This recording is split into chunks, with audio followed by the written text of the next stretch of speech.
Hey, I'm Christian. I'm an outdoor adventure photographer and I've been living on the road full-time for 3.5 years. First in my SUV and now in my converted Ram ProMaster. I still have so much footage to sort through from Europe, but we still have Italy to get to, which I'm really excited to share. I just honestly haven't made time to sit down and edit. When I got back from Europe, the weather in Washington had really turned. I usually head south at the first sign of rain, but I decided to stick around for a friend's wedding, and I was really unprepared for just how dark, gloomy, and rainy it became.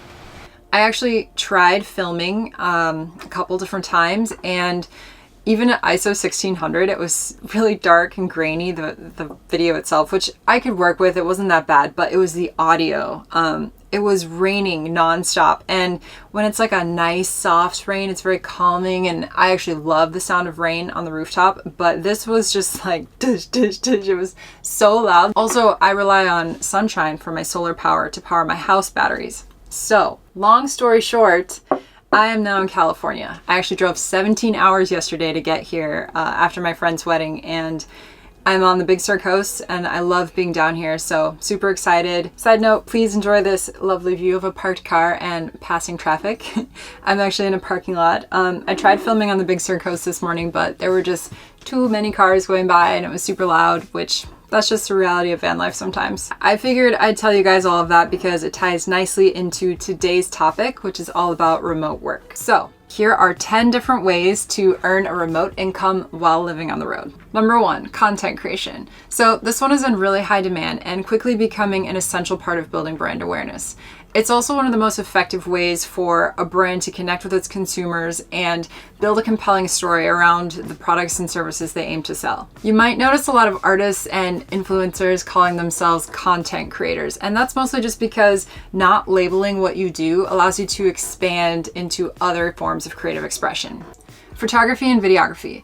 For this one, there's so many different options, but a few examples would include portraits, weddings, real estate, lifestyle, product photography, catalog, commercial. You could do event photography. You could also do outdoor adventure photography, which is what I do. NFTs are becoming hugely popular and really, really lucrative. You could be a commercial drone pilot. So if you got your license, then you could be hired by other content creators or brands to create aerial assets that they could then use in their work or marketing materials. You could also edit videos for other content creators. So there's so many different options here. Writing. Writing has infinite possibilities, especially if you're a good writer. A few examples would be blogging, guest writing, ghostwriting, copyright editing. You could be a novelist. With a blog, you can earn money in a lot of different ways. So you could do paid sponsorships with brands. You could do ad revenue, so like allowing Google Ads to run on your platform. Affiliate marketing is an option where you would link some of your favorite products, and every time someone clicks on that link and buys, you would earn a commission. You could author ebooks, informational articles, essays, poetry, song lyrics. There's honestly so many options. Music. So if you have any kind of musical ability, if you can sing or play an instrument or write lyrics, you could do so much with that talent. Write songs, release albums, perform at venues, build an audio library. You could license music to other creatives or brands or to a platform like MusicBed or Epidemic Sound. You could start a YouTube channel teaching people how to play Ben Howard on the guitar. I would subscribe. On that note, you could start a YouTube channel or an Instagram or a TikTok and work towards building a large following. Obviously, it isn't guaranteed to make you money, but it might serve as a launching pad to build awareness around whatever it is you do and maybe get you work down the line. If you do go this route, I would encourage you to do it because you're passionate about something and not for any other reason. It actually can be very demanding work, and it isn't always easy to tell when your brand ends and your personal life begins. So in other words, if you don't love doing it, it will definitely wear you out over time. Number 2, social media marketing. Creating and posting Pinterest pins or Instagram posts.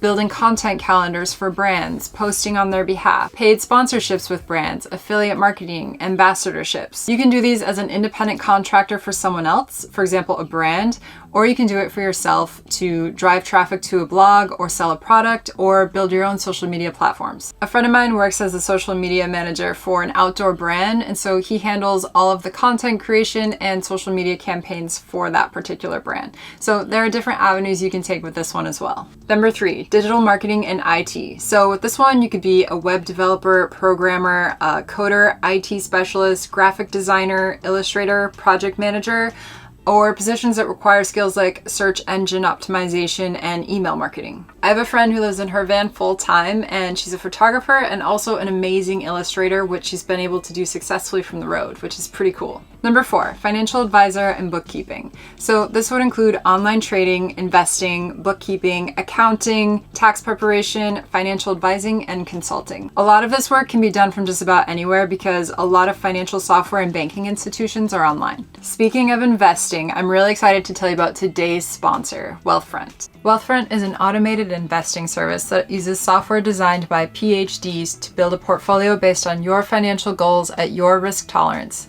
and also allows you to tailor your investments to include specific sectors and/or socially responsible initiatives that you care about. In my previous corporate life, I maintained a 401k, but as a self-employed freelancer, I no longer have an employer matching my contribution. So these days, I dedicate a lot of time to thinking about how to grow my business and how to save for retirement and what qualifies as a good investment. I love that Wealthfront is focused on making investing feel like less of a roller coaster by helping you build long-term wealth and put your savings to work. I also love that they have an option to invest in cryptocurrency trusts, which means you can get exposure to crypto as part of a diversified portfolio. Wealthfront also handles automatic rebalancing and tax loss harvesting, so you can be as hands-off as you want to be. If you open an account using my link in the description below, you'll get the first $5,000 you invest managed free for life. So be sure to check it out. Hello, good morning. It's a new day. We're at a new parking spot, and today we're actually at the beach, but still in a parking spot. So if you hear car doors slamming shut, really sorry about that. But yes, let's pick up right where we left off. Number 5. Create and sell goods online. I, for example, sell photographic prints, and each order is fulfilled directly through my printer, so I don't actually have to keep any inventory on hand. Some other examples for this would be small items like jewelry or paintings or sketches or NFTs, any kind of digital download. Essentially anything that requires little to no physical inventory, just so that storage space isn't an issue. And another option is you can actually rent out time in your van itself by listing it on sites like Outdoorsy. Number 6, online courses. So this would include workshops or university programs or social media lives or one-on-one consultations. With the internet and platforms like Google Meet and Zoom, it's pretty much possible to connect with anyone in the world these days. So if you have a certain skill set, go ahead and book one-on-one consultations and charge for your time. For example, I get contacted sometimes about doing one-on-one sessions with people that are interested, maybe in embarking on van life, or that might have questions about social media and stuff like that. And I don't personally do those, but it has got me thinking about putting together a workshop maybe sometime down the line.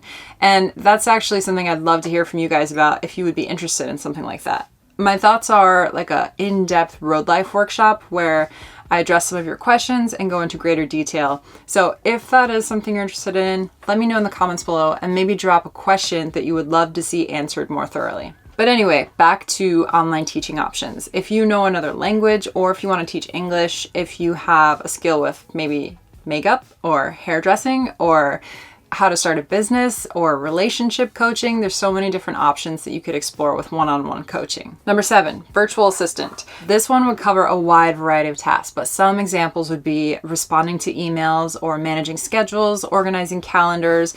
You could research locations and project itineraries. You could build pitch decks for clients, gather information, arrange travel. You could interview and hire employees remotely. You could do expense tracking, data entry. There's so many different options here. Number 8, work remotely for your current employer.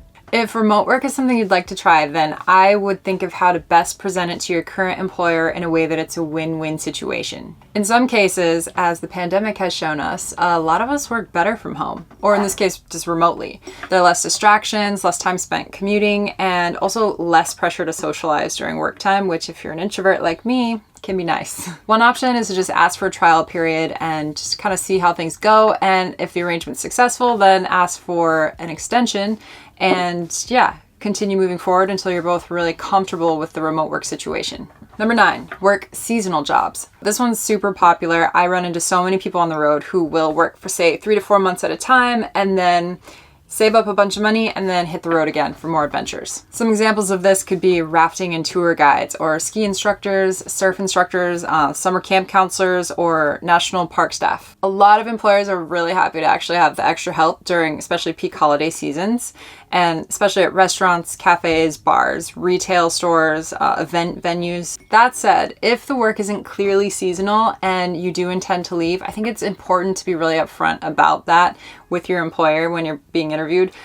As a previous retail manager, I can say a lot of time and energy goes into training new employees, so it's just important to be upfront about your intention to leave. And finally, number 10, traveling professional. So this one is just like an umbrella for all of the different professions we didn't really get to. A couple more ideas would just be traveling nurse or pharmacist, therapist, fitness instructor, yoga teacher, or my personal favorite, you could be a pet sitter or a house sitter. Pet sitting is something I primarily do because I love animals and I wish I could have a dog with me in the van, but the truth is I travel through national parks way too often and also overseas, so it just wouldn't be fair to the dog, but one day I will have a dog.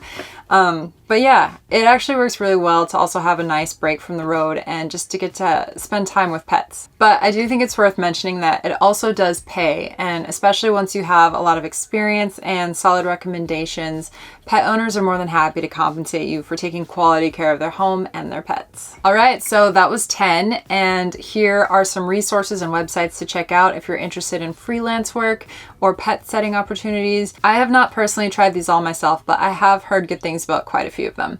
I think that as remote work becomes more widely accepted and even more popular, just more opportunities and resources will be available out there. There are a few overhead costs and considerations necessary to make this kind of lifestyle possible.